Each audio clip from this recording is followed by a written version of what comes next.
और शुक्रवार के दिन माता लक्ष्मी के लिए अग्नि में आहुति दीजिए। महाराज, शाम के समय पर सूर्यास्त के पहले शिव महापुराण की कथा कहती है, अग्नि पुराण कहती है, नर्मदा पुराण कहती है, लिंग पुराण कहती है कि बेलपत्री के वृक्ष के नीचे वो भी जाने तो यहां तक वर्णन किया शिव महापुराण में तो कि बेलपत्री का जो फल होता है ना,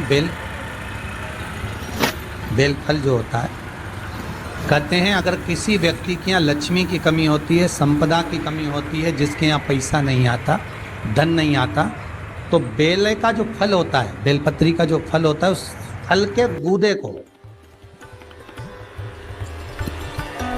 बेलपत्री के फल का गुर्दा निकाल लो, सुखा लो, गाय के घी में उसको डुबो लो और शुक्रवार के दिन माता लक्ष्मी के लिए अग्नि में आहुति दीजिए। महाराज, शाम के समय पर सूर्यास्त के पहले ये जो आहुतियां हम बेले के गुर्दे के फल की गाय के घी में डुबोकर माता लक्ष्मी और भगवान विष्णु के नाम से देते हैं, महाराज 2 या 3 शुक्रवार करोगे, लक्ष्मी की कभी कमी नहीं आती, संपदा बढ़ती है।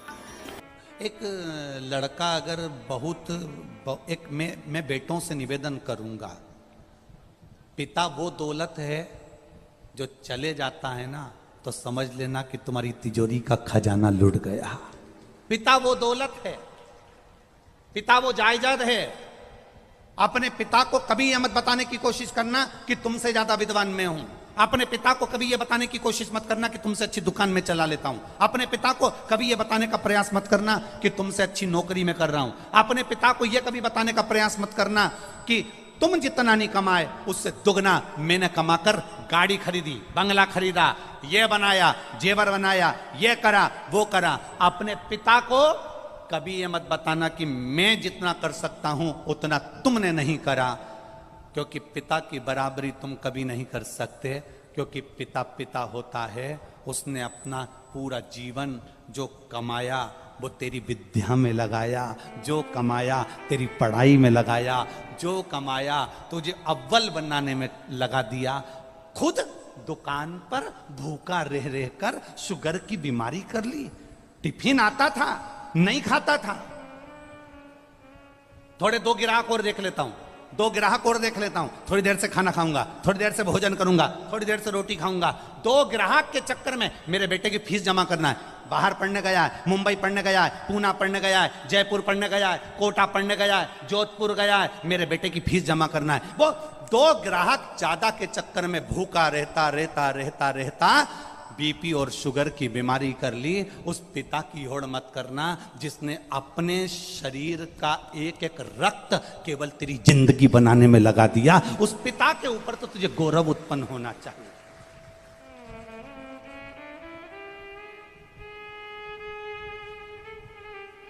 बड़ा दुख होता है जब किसी के मोबाइल पर हम स्टेटस पर देखते हैं ना, और वो लिखते हैं माय वाइफ माय लाइफ। बड़ा दुख होता है जब किसी के मोबाइल के स्टेटस पर देखा जाता है कि माय वाइफ माय लाइफ। तुम्हारे लाइफ बनाने में तुम्हारी वाइफ ने क्या क्या करा, एक बार पत्र में लिख के तो भेज भेरू। मैं तो इंतजार में बैठा हूं।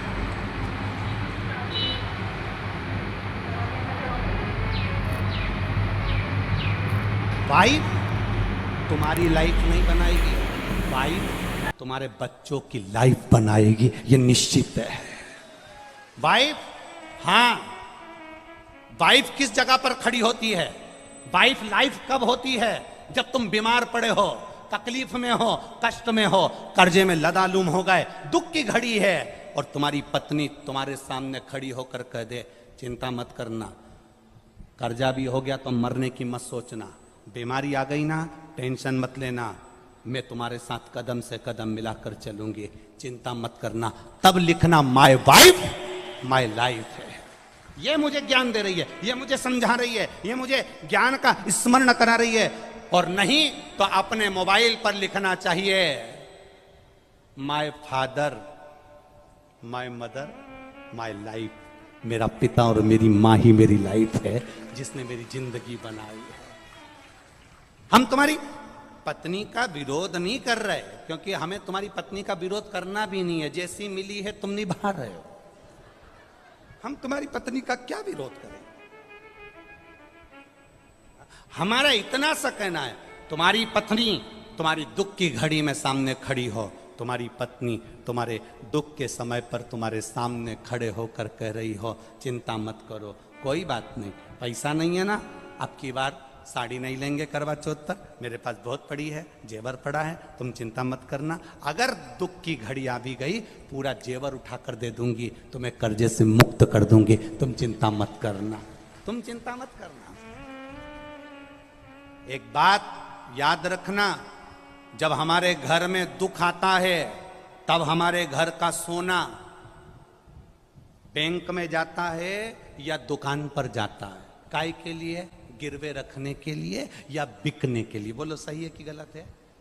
जब दुख आता है तब घर का सोना दुकान पर जाता है, जब दुख आता है घर का सोना सुनार की दुकान पर जाता है। सुनार का पूछता है, तुम तो हमारे परिचित हो, ऐसा क्या तकलीफ आ गई जो इतना सारा भाभी का पूरा जेवर लिया है, तुम्हारी मम्मी का पूरा जेवर लिया है, क्या हो गया ऐसा?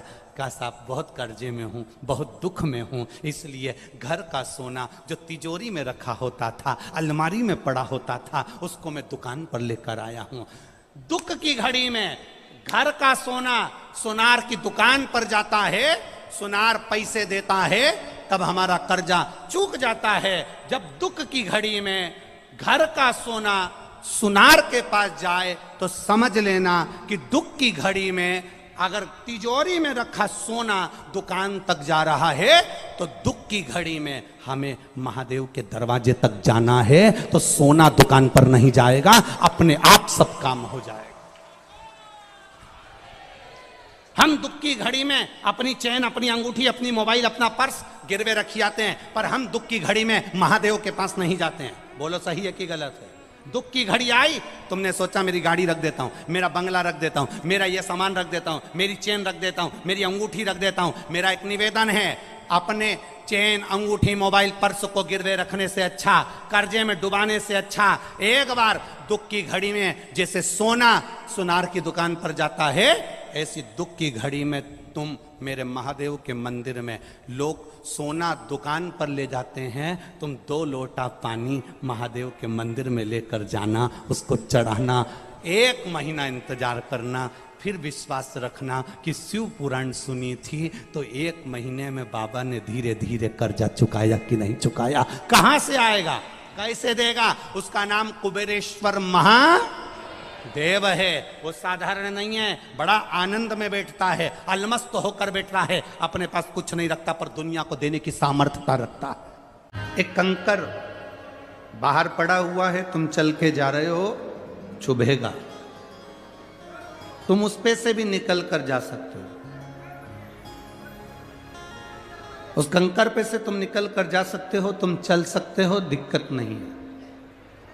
पर एक कंकर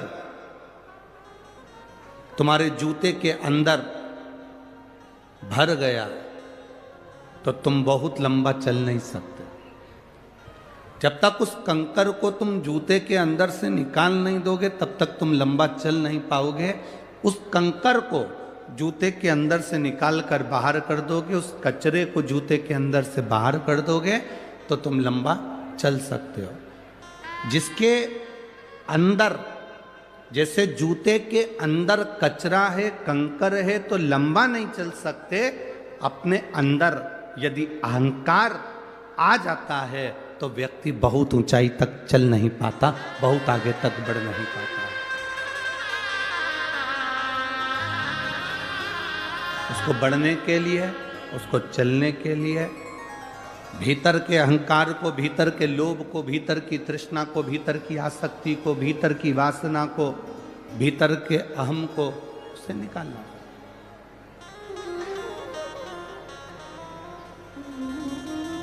भीतर का अहम जब समाप्त हो जाए, भीतर का अहंकार जब समाप्त हो जाए, तब परमात्मा की भक्ति मूल हो जाती है। महाराज, मैंने तेरे ही भरोसे बाबा, तेरे ही भरोसे हवा बिच उड़ती जावांगी, हवा बिच उड़ती जावांगी, बाबा डोर हटो छठी नावे कटी जावांगी, भोले मैं तेरी पत्नी, शंभू मैं तेरी पत्नी, हवा बिच उड़ती जावांगी, हवा बिच उड़ती जावांगी, बाबा डोर हटो छठी नावे कटी जावांगी, भोले मैं तेरी पत्नी, शंभू मैं तेरी पत्नी। शिव कथा कर रहे, भगवान शंकर का संवाद कर रहा है।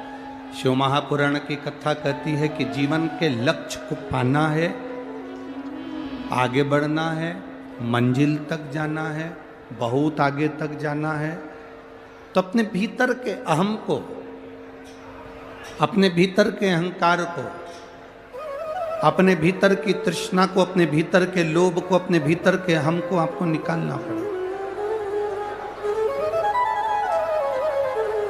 जब भीतर का अहम, भीतर की तृष्णा, भीतर का लोभ जब हट जाएगा, तो भगवान देवाधिदेव महादेव स्वयं आपके नजदीक में, आपके करीब में आ जाएगा। शिव कब तक नहीं मिलते?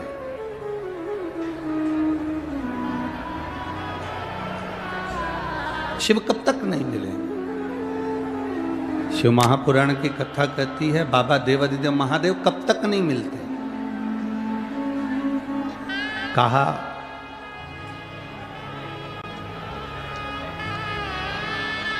एक धोबी कपड़े को कब तक रगड़ता है?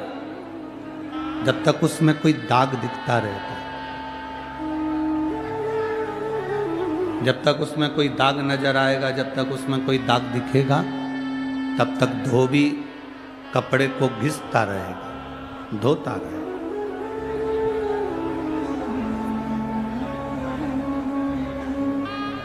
जब दाग कपड़े में नहीं रहता, जब कपड़े में से दाग हट जाता है, दाग निकल जाता है, तब धोबी कपड़े को घिसना बंद कर देता है। शिव महापुराण की कथा कहती है, शिव कथा कहती है कि भगवान देवाधिदेव महादेव, भगवान शंकर कब तक नहीं मिलते? तो कहा जब तक हमारे अंदर क्रोध, अहंकार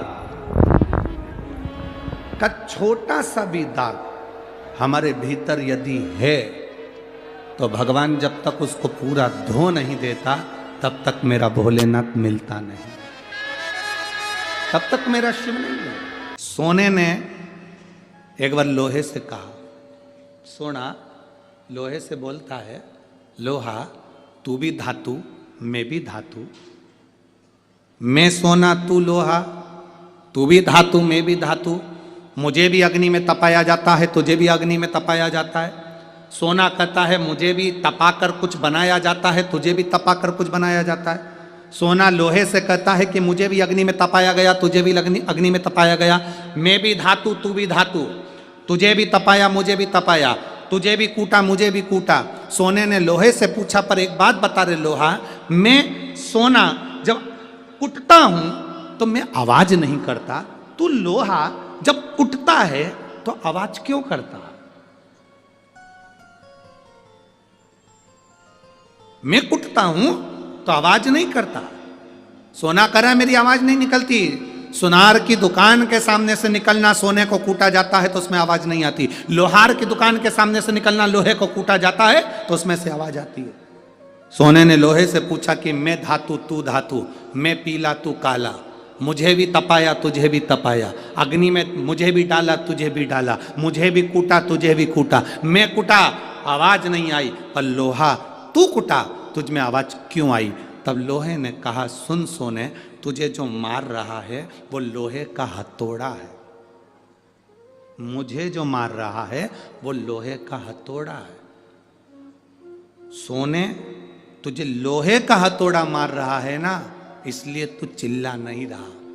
मैं लोहा, और जब मुझे लोहे का हथौड़ा मारता है ना तो चीख रहा हूं। अपना अपने को चोट देता है तब चीख तो निकलती ही है।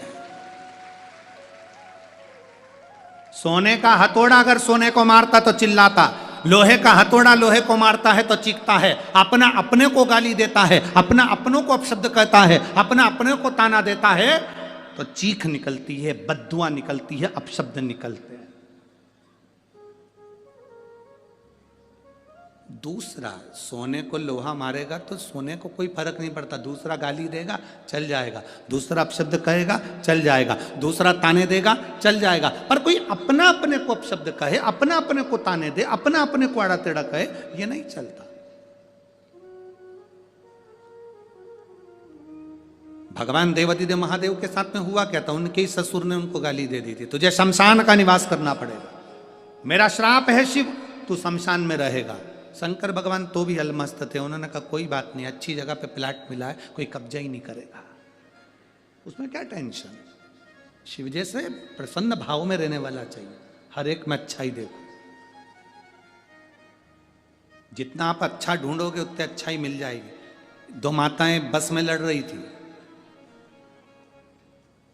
सीट एक थी, बैठने के लिए दोनों लड़ रही। वो बोली मैं बैठूंगी, वो बोली मैं बैठूंगी। कंडक्टर आ गया, क्यों लड़ रही हो? मैं बैठूंगी। दूसरी बोली मैं बैठूंगी। कंडक्टर बोला तुम में जो ज्यादा उम्र वाली हो वो बैठ जाए। पूरे रास्ते दोनों खड़ी रही, बैठी नहीं, क्योंकि जो बैठेगी वो ज्यादा उम्र की। बैठी नहीं, दोनों खड़ी। पूरा रास्ता उन्होंने खड़ा खड़ा निकाल दिया, पर बैठी नहीं। कंडक्टर दोबारा आया, बैठो। अभी नहीं, मैं बैठू। तो कंडक्टर ने दूसरी से कहा बैठ जाओ, दिख रहा है तुझे, मेरी उम्र नजर आ रही है। कंडक्टर ने फिर दूसरी से कहा तू बैठ जा, आंखों का इलाज करवा लेते रहे। नहीं बैठूंगी मैं, कोई इतनी उम्र क्यों। कुर्सी पूरी खाली बस की, दोनों नहीं बैठी। इतने में एक दूसरा आ गया, चले गए। ये खड़ी की खड़ी बस की, किसी को मालूम ना पड़ जाए कि उम्र कितनी है।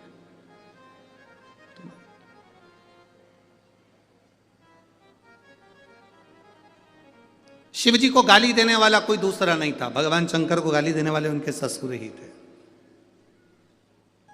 तुम्हारे ऊपर उंगली उठाने वाला कोई दूसरा नहीं होगा, तुम्हारे अपने ही होंगे।